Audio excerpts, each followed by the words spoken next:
Friend, સ્વાગત છે તમારું મારી ગુજરાતી રસોઈ ટિપ્સ ચેનલમાં। તો આજે આપણે બનાવીશું મસાલા બુંદી। તો આ મસાલા બુંદી ખૂબ જ ઓછા સમયમાં અને ખૂબ જ ઓછી મહેનતમાં બની જતી હોય છે। તમે ઘરે એકવાર જરૂરથી ટ્રાય કરજો।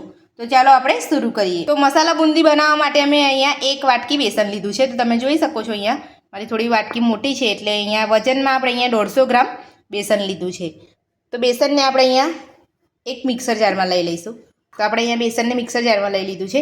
તો જે વાટકીથી આપણે અહીંયા બેસન લીધું હોય એ વાટકીના માપે આપણે અહીંયા અડધી વાટકી પાણી લઈશું। તમે જોઈ શકો છો મેં આપણે અહીંયા અડધી વાટકી પાણી લીધું છે। હવે આપણે એમાં 2 ચપટી હળદર પાવડર નાખીશું। ત્યારબાદ સ્વાદ પ્રમાણે મીઠું નાખીશું। બધું જ આ મિક્સર જારમાં એકદમ મિક્સ થઈ જાય એટલું આપણે એને પીસી લઈશું। તો આપણે અહીંયા બધું જ મિક્સર જારમાં મિક્સ કરી લીધું છે। તમે જોઈ શકો છો।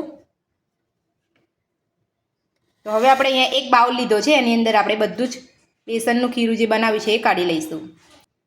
તો મિક્સર જારમાંથી બુંદીનું આપણે અહીંયા ખીરું કાઢી લીધું છે। તો આ રીતનું આપણે અહીંયા ચમચીમાંથી પડે તેવું ખીરું આપણે બનાવવાનું છે। તો હવે આપણે 10 થી 15 મિનિટ જેટલું આપણે એને ઢાંકીને રહેવા દઈશું। તો આપણે અહીંયા 15 મિનિટ થઈ ગઈ છે। તો હવે આપણે એને જોઈ લઈશું। તો હવે આપણે ખીરામાં 1 ચમચી ગરમ તેલ નાખીશું। આ રીતે તમે 1 ચમચી ગરમ તેલ નાખશો તો એની અંદર ખાવાનો સોડા કે બેકિંગ સોડા નાખવાની જરૂર નહીં પડે। તો આ રીતે બધું જ મિક્સ કરી લેવાનું છે।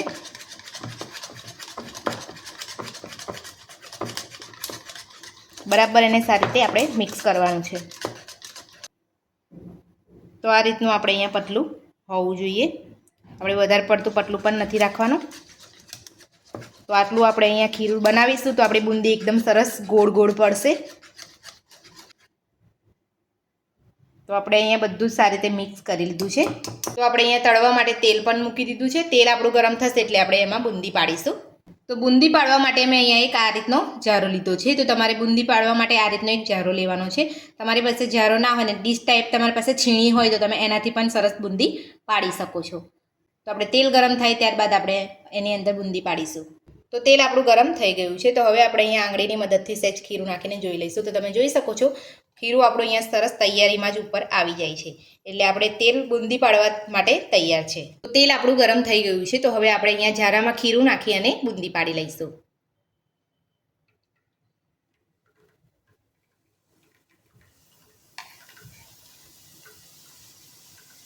તો તમે જોઈ શકો છો બુંદી પડી અને તૈયારીમાં તેલની ઉપર આવી જાય છે એટલે આપણે અહીંયા આ રીતનું તેલને ગરમ કરવાનું છે।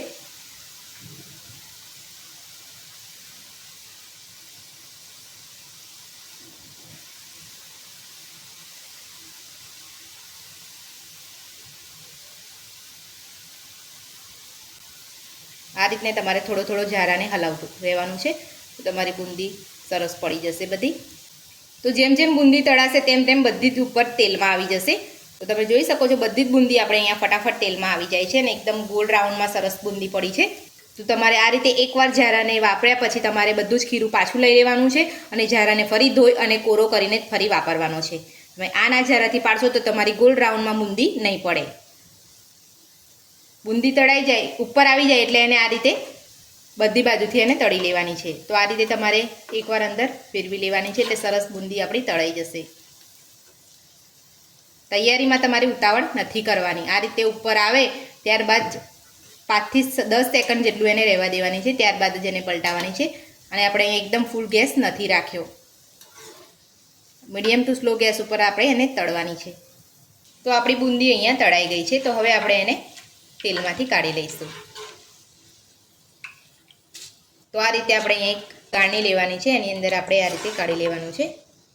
તો જે વધારાનું તેલ હોય એ બધું જ બુંદીમાંથી નીકળી જાય અને આ રીતે બુંદી પાડી લેવાની છે। જો તમને બુંદી પાડતી વખતે કંઈ પણ પ્રોબ્લેમ આવે કાં તો તમારું ખીરું જાડું હોય ને બુંદી બરાબર પડતી ના હોય તો તમારે એની અંદર 1 ચમચી જેટલું પાણી નાખીને બધું સારી રીતે મિક્સ કરીને ત્યારબાદ તમારે બુંદી પાડવાની છે। તો બીજી વાર તમારી બુંદી સરસ ગોલ પડશે। તો તમે જોઈ શકો છો આપણી બુંદીમાંથી એકદમ સરસ અવાજ આવે છે। તો આ રીતનું તમારે તળ્યા પછી તમારી બુંદીનો અવાજ આવવો જોઈએ અને તમે જોઈ શકો છો કલર પણ આપણે અહીંયા સરસ આવે છે। તો કલર લાવવા માટે આપણે અહીંયા હળદર પાવડરનો ઉપયોગ કર્યો છે। તો આ રીતે તમારે ખીરામાં જ હળદર પાવડર નાખવાનો છે।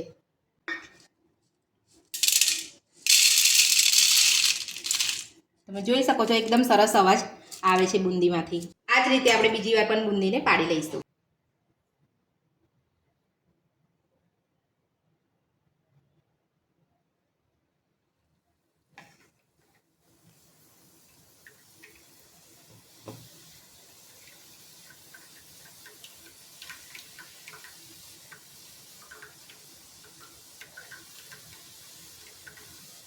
તો તમે જોઈ શકો છો બીજી વાર પણ આપણી સરસ અહીંયા ગોલ જ રાઉન્ડમાં પડે છે. તો આ રીતે તમે એકવાર જારાને ધોઈ અને પછી બીજી વાર યુઝ કરશો તો આ રીતે જ પડશે. તમારે જેટલી પણ બુંદી પાડો એટલી વાર તમે જેટલી વાર વાપરો એટલી વાર તમારે જારાને ધોઈ અને સાફ કરી લેવાનો છે. તો જ તમારી બુંદી ગોળ અને સરસ પડશે. એકવાર તમે આ રીતે જરૂરથી ટ્રાય કરજો. તો તમે જોઈ શકો છો બીજી વાર પણ આપણી સરસ અહીંયા બુંદી પડી ગઈ છે. તો હવે આપણે જારાની મદદથી આ રીતે કાઢી લઈશું. આ જ રીતે બધી જ બુંદી આપણે પાડી લઈશું. બધી જ બુંદી આપણે અહીંયા તળી લીધી છે. તમે જોઈ શકો છો અને એકદમ સરસ અવાજ આવે છે. તો હવે આપણે આ બુંદીને બીજા વાસણમાં લઈ લઈશું. આપણે એની અંદર મસાલો કરીશું. તો તમે જોઈ શકો છો એકદમ સરસ અવાજ આવે છે અને એકદમ ક્રન્ચી બની છે બુંદી. તમને હાથેથી બતાવું તો એકદમ દાણો તૂટી જાય છે. આપણે એનો મસાલો બનાવી લઈશું. બુંદીનો મસાલો બનાવવા માટે મેં અહીંયા 1 ચમચી કાશ્મીરી લાલ મરચું લીધું છે, અડધી ચમચી થોડું ઓછું સંચર પાવડર લીધો છે, 1 ચમચી ચાટ મસાલો લીધો છે અને અડધી ચમચી આપણે અહીંયા મીઠું લીધું છે અને આપણે 1 ચમચી અહીંયા શેકેલા જીરાનો પાવડર લીધો છે, અડધી ચમચીથી થોડા ઓછો કાળા મરીનો પાવડર લીધો છે. તો બધું જ આપણે મિક્સ કરી લઈશું. તો આ રીતે તમે ઘરે મસાલો બનાવશો બુંદીનો ખૂબ જ સ્વાદિષ્ટ બનશે ને ઘરમાં બધાને જ ભાવશે ને કોઈ પણ તમારું વખાણ કરતાં થાકે નહીં. અને તમે આ બુંદી ફરીવાર પણ ઘરે બનાવશો. તો આ રીતે તમે એકવાર ઘરે મારી આ રીતથી મસાલા બુંદી બનાવવાનું જરૂરથી ટ્રાય કરજો. તો આપણો બધો જ મસાલો અહીંયા સરસ મિક્સ થઈ ગયો છે. મરચાંનું પ્રમાણ મેં અહીંયા મારા સ્વાદ પ્રમાણે રાખ્યું છે. તમને તીખું ભાવતું હોય તો તમે એ રીતે તમે મરચાંનું પ્રમાણ લઈ શકો છો. તો હવે આપણે મસાલો બુંદીમાં છાંટી દઈશું.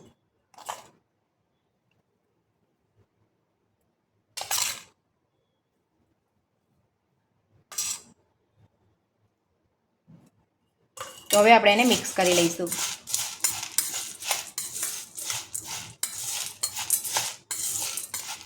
આપણે અહીંયા બુંદીમાં મસાલો નાખીને બધી જ બુંદીને સરસ આપણે અહીંયા મિક્સ કરી લીધી છે.